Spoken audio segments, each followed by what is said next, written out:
It's unusual that in any police situation, we have both a complete video record of the incident as well as a contiguous audio recording of what the officers were saying when you see them on their radios.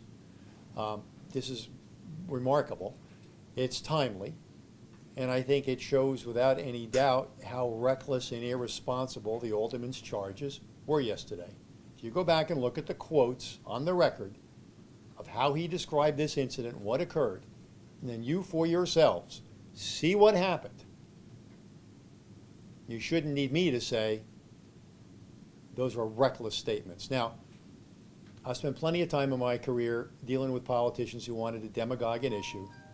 I'm used to it. And on some levels, it doesn't bother me. That's part of the game. What does bother me is that there are politicians out there who want the families of our officers to think that we're putting them in the field with equipment that's a threat to them. Now, to plant that seed is reckless, and it's irresponsible when you know that you're wrong on the facts. Now, we're going to show you the tape. The tape starts after the critical incident. All right, the DA has been generous enough to allow us to show that part of it. You can understand why we don't show the whole thing, because it's going to be part of a court proceeding. You should know that before the tape starts, the officers have already checked on the medical condition and vital signs of the person who has been wounded and satisfied themselves that he's not bleeding profusely. But the first thing they do, and the tape starts with the first officer calling for medical assistance and being acknowledged. Everyone's perfectly calm.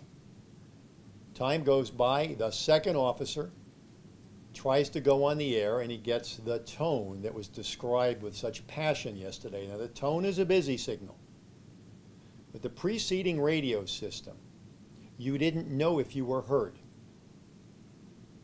All right, if you went on the air and started talking, you would think the dispatcher heard you, but if somebody else was talking at the same time and had gone on before, you didn't get through and you didn't know you hadn't gotten through. The new radio system gives you essentially a busy signal. The beep doesn't mean the radio doesn't work. It means somebody else is talking right now. That's all it means. The way you can overcome that is to push the emergency button. I'm not going to quibble with the officers. They were no longer in an emergency. I'm not criticizing them. But the point was, they didn't push the emergency button. They pushed the regular talk button. They got a busy signal. Radio was telling them nobody's hearing you yet. After about 2 tries, the officer gets through. What is he asking for? He's not asking for somebody come quick, back us up. He's not panicking. He's saying, I want another unit here. We need a supervisor. This is an officer-involved shooting. He doesn't get acknowledged right away because the dispatcher is obviously getting the ambulance to respond. But you'll see through the whole thing, he gets through. Everything is calm. The radio works. First officer gets through immediately. Second officer gets, as I say, a busy signal initial because somebody else is talking. That's all that means. All right? Doesn't mean the system's failing. It means it's working. Now, the alderman who was so exercised about this never reached out to me to find out what happened. Never called up and said, I'm hearing a report that there was a radio failure. I'm hearing there was a critical incident and officers' lives were in danger. Can you help me out? Would you like, he didn't ask for something wildly inventive like a fact. All right? He simply decided to go off and get his press coverage. So as I said moments ago, my concern here isn't irresponsible, but politicians behaving irresponsibly. That's normal. What concerns me is there's thousands of people out there who have loved ones in this police department, out there on the line, and I do not want them to think that we would willfully tolerate a piece of equipment but put them in jeopardy. And this tape clearly shows that at no time were the officers in any jeopardy because of their radio system. All right? They just faced a very dangerous situation and behaved admirably. But their radio system never put them in any jeopardy. So let's show that first. We can run it a couple of times, and then if you've got any additional questions, we'll go from there, okay? Where? 2130. 2130, stand by. 2130, emergency. Go ahead. I need a med unit at my location for a conscious and breathing 30-year-old Hispanic male, gunshot wound to the stomach.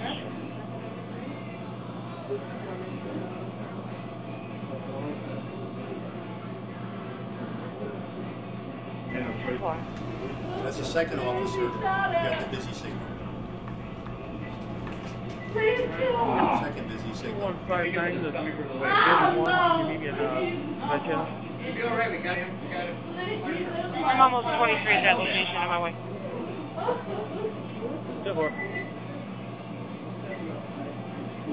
2130. 6:30, you gotta stay here.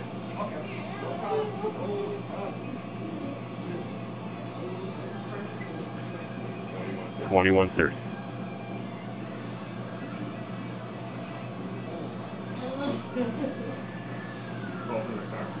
I didn't call for another car, I called for the menu movie. What calling? 2130. This is an officer-involved shooting. We're going to need a supervisor here, please. 2111. And probably another car would help too. 2111, repeat that please. You have an officer-involved shooting at 2128 West National. Subject shot in the stomach. You can go to your own tapes, but the quotes that we saw yesterday, trying to call for backup, the radio failed these officers not once, not twice, but 3 times. Horrendous, dangerous situation. His mother's bleeding profusely. Well, that's totally untrue. It's unconscionable we allow a system to exist and put these officers' safety and the safety of our citizens at risk. I mean, I don't see that here. No technology in the universe works perfectly 100% of the time. In this instance, however, it did work perfectly. The officers got through and transmitted. And when they tried to transmit when somebody else was transmitting at exactly the same time, the radio told them. I've got 1,500 officers with assigned radios. If theoretically 1,450 of them are thrilled with it and love it, you can still come up with 50 stories. Now, does that mean I've got a troubled system? If you come up with 10 stories, then I've got 10 stories to refute. Does that mean I have a troubled system? I mean, the challenge is, you know, the thing is functioning at an optimum level for this technology. Now, the first officer does call it an emergency. Why wouldn't he then have used the emergency communication element, as you said? Well, the purpose for the emergency button is to clear the air. Okay. He was able to get through immediately, so... Without having to do that. Exactly. Okay. If the second officer was having an emergency, he would have, or should have, pushed the button. I think you should clearly say, hey, he is having an emergency. They're asking for an additional unit, not a backup. The danger is past. And the car says, when he does get through, I'm almost there. Right? And the ambulance has already been called. The ambulance has already been called. And so then he gets on the air and says, well, by the way, not only is it a man who's been shot here, but it's officer involved. Send me a supervisor. They say, okay. For the first time in the history of the Milwaukee Police Department, every uniformed officer in patrol is assigned a personal radio. All right, they're assigned a sidearm, they're assigned handcuffs, they're assigned their own radio. We've never had that before. And the point is that if they get separated, if anything happens, they can both transmit separately if need be. But like every radio system that exists in the world, if 2 people talk at the same time, somebody's not going to get through. What's new about this radio system is the person that's not getting through is told electronically through the beeping system. Right? That's important. Otherwise, you think you got through and nobody heard you. I've been that guy years ago. Right, help, I need help, and I think they've heard me, and then I find out somebody's doing a plate check. Nobody heard me. And now you know you weren't heard. That's the purpose of the beep. Nothing's failing, it's working. We stress with the officers, if you have a complaint about the radio, file a report. And Officer Urbaniak did file a report. He was frustrated that the beeping sound went off. So that day, that very day, Friday, we met with him, with his captain, with our people from the radio room, and they walked through the system. They played the tape. They didn't have the videotape at the time. They played the audio tape and explained what the beeping was again. Okay, this is the first time he'd experienced that. He was obviously at a crime scene. He was a little frustrated he couldn't get on the air right away, but it was explained to him if you had the old radio system, you wouldn't have known you weren't on the air. Every district has got a primary channel. Every district has got its own secondary channel, at the very least, plus there are numerous talk groups for special units. As a matter of fact, theoretically, if 4 officers from this district had a special operation, they could set up their own side channel and not interfere with anybody else. Well, the emergency had passed. I mean, they had prevailed over the assailant. They had called for medical assistance. They've checked the status of the individual. You don't hear any officer, acting like they're in any imminent danger or having an imminent problem. They're standing by, they're holding the scene, waiting for the ambulance and waiting for a supervisor. 100% of the department has been through this training. We've been training videos. We have done officers going out in the field, teaching them how to use the radios.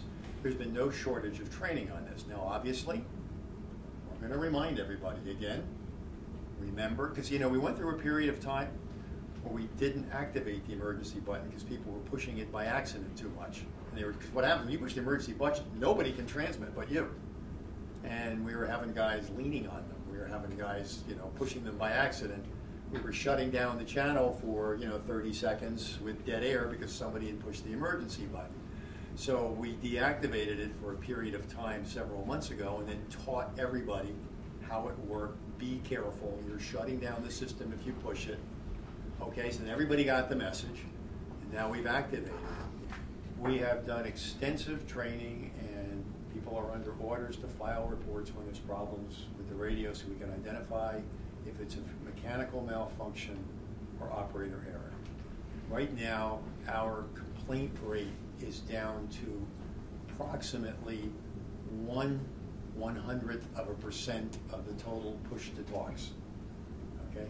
Now, the standard for accepting the contract is 95%, which means 5% error rate. Right now, we're getting something on the order of 0.01% trouble reports out of the universe of push-to-talks. Every time somebody pushes a radio, that's an event. We do about 1 million of those a quarter.